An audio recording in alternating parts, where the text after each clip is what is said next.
গত ৩ রাত আর ৩ দিন অজ্ঞান থাকার পর অবশেষে ম্যাক্স জ্ঞান ফিরে পেয়েছে, কিন্তু চোখ খুলে চারপাশটা দেখেই যেন ম্যাক্সের ভেতরটা ভয়ে দুমড়ে মুচড়ে ওঠে।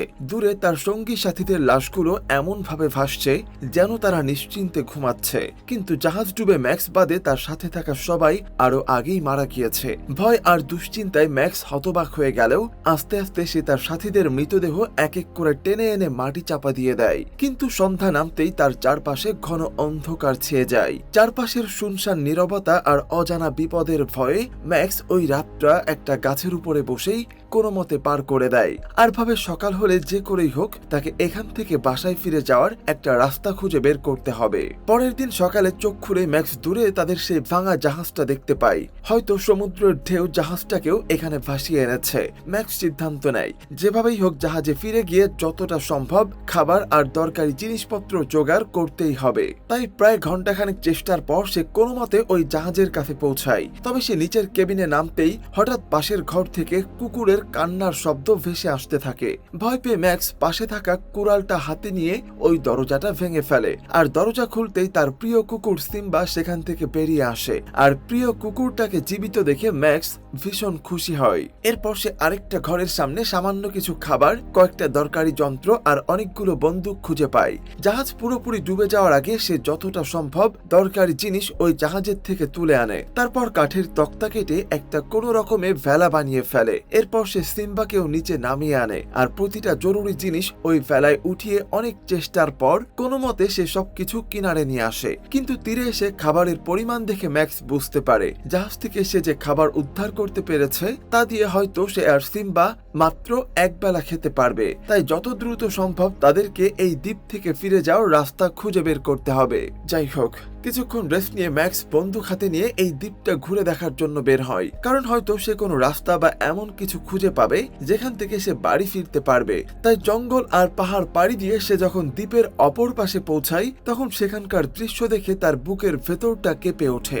যতদূর চোখ যায় সেখানে না আছে কোনো বসতি, না আছে মানুষ। যতদূর চোখ যায় আশেপাশে এখন শুধুই সমুদ্রের পানি। তাছাড়া এই দিক দিয়ে কোনো জাহাজও সাধারণত চলাচল করে না, অর্থাৎ তার উদ্ধার পাওয়ার সম্ভাবনাও প্রায় নাই বললেই চলে। তাই ম্যাক্স ঠিক করে যদি কখনো সাহায্যের সুযোগ আসে সেটা কোনোভাবেই হাতছাড়া করা যাবে না। এই ভাবনা থেকে সে প্রতিদিন দূরবীন হাতে নিয়ে ঘন্টার পর ঘন্টা সমুদ্রের দিকে তাকিয়ে থাকে, আর ভাবে এই বুঝি কোনো জাহাজ চোখে পড়বে। কিন্তু দিন গড়ায়, সপ্তাহ পেরোয়, দেখতে দেখতে 6টা মাস কেটে যায়, তবে কিছুই বদলায় না।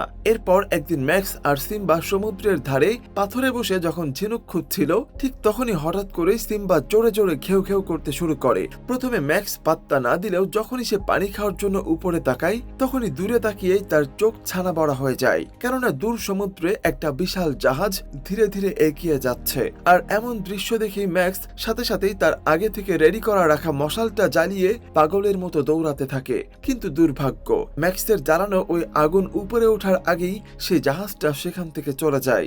শেষ চেষ্টা হিসেবে ম্যাক্স সমুদ্রের দিকে কয়েকটা গুলিও ছোড়ে, কিন্তু সমুদ্রের বিশাল গর্জনের মাঝে তার বন্দুকের শব্দ যেন একেবারেই তুচ্ছ। দুর্ভাগা ম্যাক্সের বেঁচে ফেরার শেষ আশাটুকু যেন মুহূর্তেই অদৃশ্য হয়ে যায়। বেঁচে ফেরার শেষ আশাটুকু হারিয়ে জীর্ণ শূন্য ম্যাক্স তীরে উঠে এলে সিম্বাও তাকে দেখে ডাকাডাকি করতে থাকে। অসহায় কুকুরের এমন আহত না দেখে ম্যাক্সের ভেতরটা যেন আরো বেশি কেঁদে ওঠে। বাড়ি ফেরার সমস্ত আশা হারিয়ে ম্যাক্স বুঝে যায় বেঁচে থাকতে হলে তাকে এখানে এখন জীবন সংগ্রাম করতে হবে। তাই নিজের জন্য একটা সুরক্ষিত জায়গা খুঁজে লাঠিসোঁটা একত্র করে আস্তে আস্তে সে থাকার জন্য একটা সুন্দর ঘর বানায়। ধীরে ধীরে ম্যাক্স বুঝতে পারে এই দ্বীপটা আসলে ততটা খারাপ নয়। খাওয়ার জন্য যথেষ্ট পরিমাণ ফলমূল আছে, সেই সাথে গরম পানির প্রাকৃতিক ঝর্ণা আর বনের পশু পাখি সব মিলিয়ে আস্তে আস্তে ম্যাক্স এখন এখানে জীবনটা উপভোগ করতে শুরু করেছে। প্রতিদিন সকালে উঠে সে এখন নিজের জন্য খাবার বানায়, আর খাবার খেয়ে বেরিয়ে পড়ে শিকারের জন্য। শিকার করে দিন শেষে সমুদ্রের পাড়ে বসে আকাশের তারা দেখতে দেখতে রাতের জন্য অপেক্ষা করে। ঠিক এভাবেই তার দিনগুলো পার হতে থাকে। তবে মাঝে মাঝে সে ভাবে হয়তো কোনো জাহাজ এখানে আসবে তাকে উদ্ধারের জন্য। আর এভাবেই দেখতে দেখতে 2টা বছর কিভাবে পার হয়ে যায় ম্যাক্স সেটা বুঝতেই পারে না। আর নিজের সাথে ঘটে যাওয়া সবকিছুই ম্যাক্স কখনো ডায়েরিতে কিংবা কখনো কাঠে খোদাই করে লিখে রাখতে শুরু করে। আর একজন বিশ্বস্ত সঙ্গীর মতো সিম্বা সবসময় তাকে সঙ্গ দিতে থাকে। কিন্তু মানুষ যতই চেষ্টা করুক, একাকিত্ব তাকে গ্রাস করবেই। আর ম্যাক্সের কাছেও ঠিক সেরকমটাই লাগতে থাকে। প্রতিদিন সকালে উঠে ওই একই সমুদ্র আর একই রুটিনে আস্তে আস্তে যেন সে আরো বেশি একাকিত্ব অনুভব করতে থাকে। তাই রাতের নীরবতার মাঝে প্রায় প্রতিদিনই খেয়ে তার গার্লফ্রেন্ডের কথা ভাবতে থাকে। সেভাবে হয়তো তার গার্লফ্রেন্ড এখন তাকে ভুলে অন্য কাউকে বিয়ে করে নিয়েছে। যাই হোক, একদিন যখন সিম্বা ম্যাক্সের পাশে হাঁটাহাঁটি করছিল, ঠিক তখনই ম্যাক্সের চোখে পড়ে একটা বিশাল পায়ের ছাপ। সেটা দেখে ম্যাক্স বুঝে যায় এটা কোনো সাধারণ মানুষের পায়ের ছাপ নয়, হয়তো কোনো জন্তু জানোয়ার বা বড় সাইজের কিছু একটা এই দ্বীপে ঢুকেছে।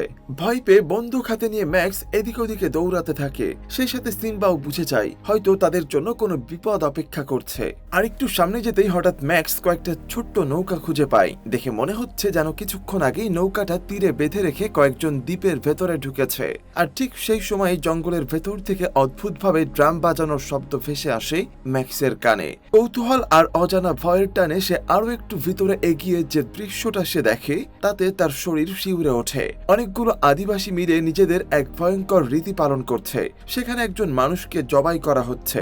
এরা আসলে আলাইনা নামের এক নরখাদক গোত্রের সদস্য, যারা মানুষের মাংস খেয়েই বেঁচে থাকে। আজও তারা 3 জন মানুষকে শিকার করেছে। তবে এই মানুষগুলো তাদের গোত্রের নয়, তারা অন্য কোনো দ্বীপের বাসিন্দা। আর কিছুক্ষণের মধ্যেই তারা আলাইনা আদিবাসীদের খাবারে পরিণত হবে। কিন্তু যখনই ওই নরখাদকরা অসহায় লোকগুলোকে জবাই করতে যাচ্ছিল, তখনই ম্যাক্স আর চুপ করে থাকতে পারে না। সে দূর থেকে বন্দুক তাক করে গুলি চালায়। হঠাৎ গুলির শব্দে পুরো এলাকা জুড়ে আতঙ্ক ছড়িয়ে পড়ে। আর আদিবাসীরা যে যেদিকে পারে পালাতে শুরু করে। আর কাঠের সাথে বেঁধে রাখা সেই লোকটাও সবার দৌড়াদৌড়ির মধ্যে নিজেকে ছাড়িয়ে ফেলে। তবে মুক্তি পেলেও লোকটা এখনো রবিনসনকে বিশ্বাস করতে পারছিল না। তার চোখে মুখে ছিল ভয় আর বিস্ময়। সে মনে করছিল রবিনসন বুঝি এই পৃথিবীর কেউ নয়, অন্য কোনো দুনিয়া থেকে আসা এক অচেনা এলিয়েন। কারণ গায়ের রং আর চেহারার কোনো মিল না থাকায় লোকটা ভাবে হয়তো ম্যাক্স তাকেও মেরে ফেলবে। তাই হঠাৎ করে সে ম্যাক্সের উপরে ঝাঁপিয়ে পড়ে। তার হাত থেকে বন্দুক কেড়ে নিয়ে উল্টো তাকে তাক করে ধরে রাখে। ঠিক সেই সময় পেছন দিক থেকে আবারও আলাইনা আদিবাসীরা হামলা চালায়। কিন্তু আগের মতোই ম্যাক্স একটুও দেরি না করে একের পর এক গুলি চালাতে থাকে। আর কয়েকজন আদিবাসী সেখানে লুটিয়ে পড়লেও বাকিরা কোনো মতে সেখান থেকে পালিয়ে যায়। এই দৃশ্য দেখে ওই লোকটা ধীরে ধীরে বুঝতে শুরু করে ম্যাক্স তার শত্রু নয়, বরং তাকে বাঁচাতেই চেয়েছিল। তবুও তার মনে কিছুটা সন্দেহ রয়ে যায়। আর লোকটার এই আচরণে ম্যাক্সও ভীষণ রেগে যায়। রাগের মাথায় ইংরেজিতে 2-1টা গালিও দিয়ে ফেলে। আর তারপর ম্যাক্স আবারও দ্বীপের কিনারায় তার নিজের বাসায় ফিরে আসে। এরপর কয়েকদিন এভাবেই কেটে যায়। একদিন খাবারের খোঁজে ম্যাক্স জঙ্গলের ভেতরে ঢুকতেই হঠাৎ করে একটা পাতানো ফাঁদে আটকে যায়। আসলে এই ফাঁদটা পেতেছিল সেই লোকটাই, যাকে ম্যাক্স কয়েকদিন আগে বাঁচিয়েছিল। তবে সে কিছু বোঝার আগেই ম্যাক্স খুব সহজে ফাঁদ কেটে নিজেই বেরিয়ে আসে। এই দৃশ্য দেখে লোকটা আবারও হতভম্ব হয়ে যায়। তার মনে হতে থাকে ম্যাক্স কি তাহলে কোনো জাদুকর? তাহলে এত সহজে এমন ফাঁদ থেকে বের হওয়া সম্ভব কিভাবে? কৌতূহল আর বিস্ময়ে সে এবার ম্যাক্সের পিছু নিতে শুরু করে। ধীরে ধীরে তার বাড়ি পর্যন্ত চলে আসে। আর সেখানে এসে লোকটা পুরোপুরি বুঝে যায় ম্যাক্স কোনো অলৌকিক কেউ নয়, বরং সে তাদের মতোই একজন সাধারণ মানুষ। এদিকে ম্যাক্সও ধীরে ধীরে নিজের রাগ সামলে নিয়ে তাকে ক্ষমা করে দেয়। শুধু তাই নয়, সে তাকে একটা নামও দেয়, ফ্রাইডে।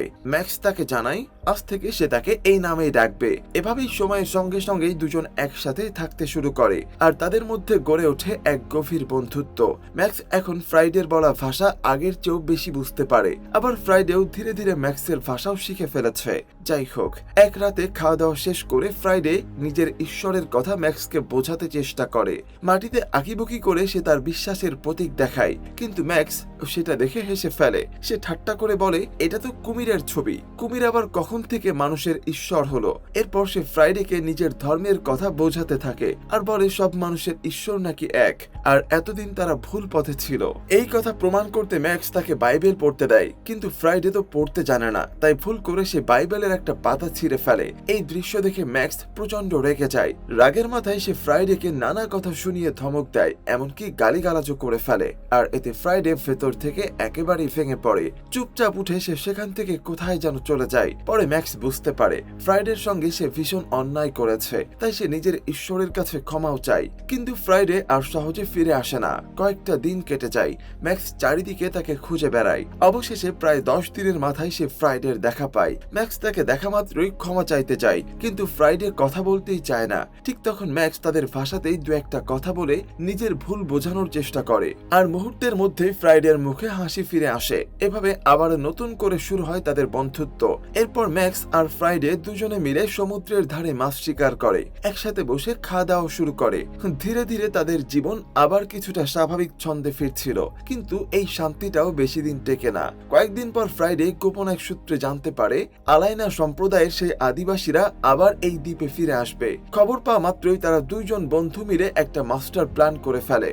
রবিনসন ঠিক করে এবার আর শুধু বন্দুক নয়, জাহাজ থেকে আনা বারুদ দিয়ে এই নরভক্ষকদের একেবারে জমের দুয়ারে পাঠিয়ে দেবে। সেই পরিকল্পনা মতো আদিবাসীরা গুহায় আসার আগেই তারা সেখানে পৌঁছে যায়, আর পুরো গুহার চারিদিকে অনেক পরিমাণে বারুদ বিছিয়ে দেয়। সব প্রস্তুতি শেষ হলে তারা গাছের আড়ালে লুকিয়ে পড়ে, আর কিছুক্ষণের মধ্যে দেখা যায় আদিবাসীরা গুহার ভেতরে ঢুকে আবারও তাদের নরবলির প্রথা শুরু করেছে। ঠিক সেই সময় সুযোগ বুঝে ম্যাক্স উপর থেকে বারুদের দিকে আগুন লাগিয়ে দেয়। আগুন ধীরে ধীরে এগোলে সবকিছু তাদের পরিকল্পনা মাফিক চলতে থাকে, কিন্তু হঠাৎ করেই ভয়ঙ্কর এক ভুল হয়ে যায়। ম্যাক্সের কুকুর সিম্বা আগুন দেখে সেটার পিছু নিতে শুরু করে। ম্যাক্স তাকে আটকানোর চেষ্টা করলেও ততক্ষণে অনেক দেরি হয়ে গেছে। মুহূর্তের মধ্যে বারুদের ভেতর আগুন ছড়িয়ে পড়ে এবং গুহার ভিতরে ঘটে যায় এক বিশাল বিস্ফোরণ। এই বিস্ফোরণে আলাইনা আদিবাসীরা সবাই মারা গেলেও দুর্ভাগ্যজনক সিম্বাও প্রাণ হারায়। প্রিয় কুকুরটাকে এভাবে হারিয়ে ম্যাক্স পুরোপুরি ভেঙে পড়ে। ভারাক্রান্ত মনে ম্যাক্স দ্বীপের মধ্যে জ্যাকসনকে সম্মানের সাথে দাফন করে। ফ্রাইডেও তার পাশে থেকে তাকে সান্ত্বনা দেয়, কিন্তু বিপদ এখানেই শেষ হয় না। ফ্রাইডে জানতো আলাইনা সম্প্রদায়ের যারা বেঁচে আছে তারা প্রতিশোধ নিতে আবার আসবেই, তাই সে আগেই ম্যাক্সকে সতর্কবার্তা দিয়ে দেয়। কিন্তু সিম্বাকে হারানোর পর ম্যাক্সের আর কোনো কাজেই মন বসছিল না। তার মনে হচ্ছিল পুরো দুনিয়াটাই হঠাৎ থমকে গেছে। সেই হতাশা থেকে সে ফ্রাইডেকে বলে, তুমি নিজের ঘরে ফিরে যাও, আমি একাই এখানে থাকতে চাই। কারণ ম্যাক্স চায় না তার কারণে ফ্রাইডের জীবনও ঝুঁকির মুখে পড়ুক। ম্যাক্সের কথায় ফ্রাইডে হঠাৎ তাকে প্রশ্ন করে, তুমি আসলে কোথা থেকে এসেছো? ম্যাক্স তখন বলে, গ্রেট ব্রিটেন। তখনই ফ্রাইডের মুখ বদলে যায়। সে জানায় ব্রিটেন নামটা সে আগেও অনেকবার শুনেছে। তার বাবা তাকে বলতো মাঝে মধ্যে ইংল্যান্ড থেকে কিছু লোক তাদের দ্বীপে আসতো, জোর করে জমি দখল করত, নিজেদের সম্পত্তি বলে চালিয়ে নিত। শুধু তাই নয়, তাদের মা বোনদেরও তুলে নিয়ে যেত, আর কেউ বাধা দিতে গেলে গুলি করে মেরে ফেলতো। ফ্রাইডে রাগ আর ক্ষোভে বলে ওঠে, এত জঘন্য আর নিষ্ঠুর একটা দেশের মানুষ হয়ে ম্যাক্স কিভাবে সেখানে থাকে? তাহলে কি ম্যাক্স তো তাদের শত্রু? ম্যাক্স তার কথার সবটা বুঝতে না পারলেও একটা বিষয় পরিষ্কার বুঝে যায়, ইংরেজরা যদি মাঝে মধ্যে এই দ্বীপে আসতে পারে তাহলে ইংল্যান্ড খুব বেশি দূরে নয়, মানে চাইলে সে আবার ঘরে ফিরতে পারবে। এই আশাতেই সে ফ্রাইডেকে প্রস্তাব দেয় দুজন একসাথে ইংল্যান্ডে চলে যাওয়ার। কিন্তু ফ্রাইডে সোজা সাপটা জানিয়ে দেয় সে কখনোই ওই দেশের মাটিতে পা রাখবে না। এমন নোংরা জায়গায় গিয়ে সে নিজের পা নষ্ট করতে চায় না। ফ্রাইডের এই কথায় ম্যাক্স ভীষণ রেগে যায়। সে নিজের ভাষায় তাকে কটু কথা শোনাতে থাকে। ঠিক তখনই ফ্রাইডে বুঝে ফেলে ম্যাক্স কখনোই তাকে সত্যিকারের বন্ধু ভাবেনি। তার চোখে সে ছিল শুধু একজন দাস। আর এই উপলব্ধি ফ্রাইডেকে ভেতর থেকে অনেক নাড়িয়ে দেয়। রাগে একসময় সে ম্যাক্সকে মারতেও চায়, কিন্তু ফ্রাইডে ইংরেজদের মতো অত নিষ্ঠুর ছিল না। তাই শেষমেশ সে ম্যাক্সকে ছেড়ে দিয়ে সেখান থেকে চলে যায়। এরপর ম্যাক্স আবারও একা হয়ে পড়ে, আর দ্বীপ ছেড়ে যাওয়ার শেষ চেষ্টা হিসাবে কয়েকদিনের কঠোর পরিশ্রমে গাছের টুকরো জুড়ে সে একটা ছোট্ট নৌকা বানিয়ে ফেলে। ঠিক তখনই আমরা দেখি ম্যাক্সের এই কষ্ট ফ্রাইডেকে আবারও সেখানে টেনে আনে। সে ফিরে এসে বলে সে কখনোই ম্যাক্সকে পর ভাবেনি, সবসময় তাকে নিজের ভালো বন্ধু মনে করেছে। এই কথা শুনে ম্যাক্স অনেক ভেঙে পড়ে এবং ফ্রাইডের কাছে নিজের ভুলের জন্য ক্ষমা চায়। ম্যাক্স আসলে কখনোই জানতো না তার দেশের মানুষ ফ্রাইডেদের মতো আদিবাসীদের উপর এত অত্যাচার করে। এই সত্যটা বুঝতে পেরে সে শুধু নিজের পক্ষ থেকে নয়, নিজের দেশের মানুষের পক্ষ থেকেও ফ্রাইডের কাছে আবার ক্ষমা চায়। এরপর দুজন আবার আগের মতো মিলেমিশে কাজ শুরু করে। কিন্তু সেদিন রাতেই হঠাৎ দ্বীপের উপর আছড়ে পড়ে এক ভয়ঙ্কর তুফান। প্রবল বাতাস আর বৃষ্টির হাত থেকে বাঁচতে তারা তাড়াহুড়ো করে সবকিছু নিয়ে ঘরের ভেতরে আশ্রয় নেয়। ঝড় থামার পরে সকালে পরিবেশ শান্ত হলে যে দৃশ্য তারা দেখে তাতে দুজনেরই বুক কেঁপে ওঠে। গত রাতের ঝড়ে তাদের একমাত্র নৌকাটা ভেসে সমুদ্রে হারিয়ে গেছে। তাছাড়া এখন আর নতুন করে আরেকটা নৌকা বানানোর মতো সময় বা সুযোগ কোনোটাই তাদের হাতে নেই। তাই ম্যাক্স একেবারে দিশেহারা হয়ে পড়ে। ঠিক তখনই ফ্রাইডে তাকে সতর্ক করে বলে আলাইনা আদিবাসীরা যে কোনো সময় হামলা করতে পারে, তার আগেই এখান থেকে চলে যেতে হবে। কিন্তু নৌকা ছাড়া যাওয়াও সম্ভব নয়। তখন ম্যাক্স কঠিন এক সিদ্ধান্ত নেয়, তারা কোথাও যাবে না, বরং আদিবাসীরা এলে তাদের সঙ্গে লড়াই করেই এখানে থেকে বাঁচার রাস্তা তৈরি করবে। সে ফ্রাইডেকে বলে আমি যা যা বলবো তুমি এখন থেকে ঠিক তাই করবে। ম্যাক্সের পরিকল্পনা অনুযায়ী দুজনে মিলে দ্বীপ জুড়ে নানান জায়গায় ফাঁদ আর জাল পেতে রাখে। পরদিন সকালেই দেখা যায় একদল আদিবাসী দ্বীপের কিনারায় এসে পৌঁছায়, কিন্তু ভেতরে ঢুকতেই একে একে তারা ফাঁদে আটকা পড়তে থাকে। অনেকেই সেখানে মারা যায়। তবুও যারা বেঁচে ছিল তাদের সঙ্গে ম্যাক্স আর ফ্রাইডে সরাসরি কঠিন এক লড়াইয়ে নামে। সংঘর্ষের পর শেষ পর্যন্ত তারা সবাইকে পরাজিত করতে সক্ষম হয়।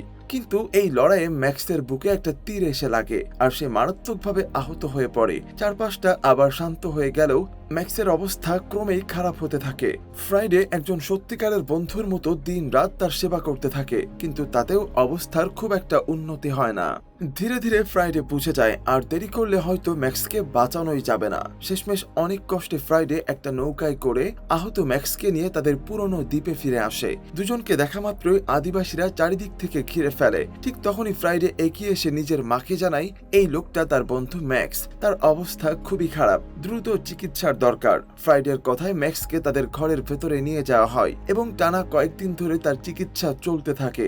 ধীরে ধীরে ম্যাক্স আবার আগের মতো সুস্থ হয়ে ওঠে। তারা ম্যাক্স আর ফ্রাইডে দুজনকে দিয়ে এক মরণ খেলার আয়োজন করে। খেলার নিয়ম হলো তাদের দুইজনকে একে অপরের সাথে লড়াই করতে হবে এবং যে বিজয়ী হবে সে এখানে থাকতে পারবে বা চাইলে অন্য কোথাও চলে যেতে পারবে, আর যে হেরে যাবে তাকে মেরে ফেলা হবে। তাদের এমন অদ্ভুত ধরনের কথা শুনে রবিনসন অনেকটাই অবাক হয়ে ওঠে। তাহলে কি শেষ পর্যন্ত তাকে নিজের বন্ধুর সাথে লড়াই করতে হবে? তবে এছাড়া তাদের কাছে আর কোনো উপায় ছিল না। এরপর দুইজনকে একটি কাঠের সেতুর উপরে তুলে দেওয়া হয় এবং সেই সাথে শুরু হয় তাদের দুজনের লড়াই। এখানে ফ্রাইডে ম্যাক্সকে আঘাত করার চেষ্টা করলেও ম্যাক্স তাকে কোনো প্রকার আঘাতই করছিল না, কারণ তার মনে অতটুকু সাহস নেই যে সে ফ্রাইডেকে আঘাত করবে। ফ্রাইডে তো তার জীবন বাঁচিয়েছে, সে কিভাবে তাকে মারবে? এজন্য ম্যাক্স ফ্রাইডেকে বলতে থাকে তুমি নিজে আমাকে আঘাত করো, আমাদের ভেতর তো একজনকে মরতেই হবে, এজন্য আমি আমার জীবন বিলিয়ে দিলাম, তুমি আমাকে মেরে ফেলো, আমাকে আঘাত করো। ম্যাক্স ফ্রাইডেকে একথা বারবার বলতে থাকায় চাপে পড়ে ফ্রাইডে তার উপর আঘাত করতে যাবে। ঠিক এমন সময় দূরে থাকা একটি বন্দুকের গুলি এসে ফ্রাইডের বুকে লাগে। আসলে ইংরেজরা আবারও এখানে চলে এসেছিল। তারা দূর থেকে আদিবাসীদের উপর আক্রমণ করতে শুরু করে, এমনকি তাদের ঘরবাড়িগুলোকেও তারা জ্বালিয়ে দিচ্ছিল। এজন্য আদিবাসীদের সবাই যে যেদিকে পারছিল পালিয়ে যাওয়ার চেষ্টা করে, কিন্তু এদিকে বুকে গুলি লাগার কারণে ফ্রাইডে মারা যায়। ম্যাক্স তার প্রিয় বন্ধুকে হারানোর কষ্ট যেন কিছুতেই মেনে নিতে পারছে না। শেষমেশ কিনা বন্ধু ফ্রাইডেকে তার নিজের দেশের মানুষেরাই তাকে মেরে ফেললো, কিন্তু এখন তো আর কিছুই করার নেই। ইংরেজরা সব আদিবাসীদের বন্দী বানিয়ে জাহাজে করে ইংল্যান্ডের উদ্দেশ্যে বেরিয়ে পড়ে, আর তাদের সাথে করে তারা এখানে ম্যাক্সকেও নিয়ে যায়। আজ প্রায় 8 বছর পর ম্যাক্স আবারও তার নিজের দেশে ফিরে যাচ্ছে। এদিকে শহরের ম্যাক্সের গার্লফ্রেন্ড মেরিকে মাঝে দেখা যায়। অবাক করা বিষয় হলো এই 8 বছরে মেরি প্রতিটা দিন ম্যাক্সের জন্য অপেক্ষা করেছে, আর এত সময় পেরিয়ে গেলেও সে এখনো বিয়ে করেনি। ঠিক তখনই পেছন থেকে কারো গলার আওয়াজ কানে আসে। পেছন ফিরে তাকিয়ে মেরি দেখে তার ভালোবাসার মানুষ ম্যাক্স ফিরে এসেছে। শেষ পর্যন্ত 8 বছরের অপেক্ষার পর তারা দুজন একে অপরকে জড়িয়ে ধরে। রবিনসন বুঝতে পারে তার জন্য তাকে 8 বছর অপেক্ষা করতে হয়েছে। শেষ পর্যন্ত সেই অপেক্ষা সার্থক হয়েছে। এরপর তারা দুজন সিদ্ধান্ত নিয়ে ফেলে তারা একে অপরকে বিয়ে করবে। আর ঠিক এই দৃশ্যের মধ্য দিয়েই বিখ্যাত রবিনসন ক্রুসোর এই গল্পটা এখানেই শেষ হয়ে যায়। গল্পের একদম শেষ পর্যায়ে আমরা দেখতে পাই রবিনসন ফ্রাইডের নামে একটি মালা দিয়েছিল এবং বলেছিল এই মালাটি সারা জীবন আমাদের বন্ধুত্বের প্রতীক হয়ে থাকবে, আমি সারা জীবন তোমাকে মনে রাখবো। আসলে তাদের এই গল্প আমাদের শেখায় প্রকৃত বন্ধু কখনো আপনাকে ছেড়ে চলে যায় না, সবসময় বিপদের সময় পাশে থাকে। এমন কোনো বন্ধু কি আপনার জীবনে কখনো ছিল বা এখনো আছে? যদি থাকে তাহলে কিন্তু অবশ্যই কমেন্ট করে জানাবেন। আর ভিডিওটি আপনি কোথা থেকে দেখছেন সেটা জানাতে একেবারেই ভুলবেন না। ধন্যবাদ।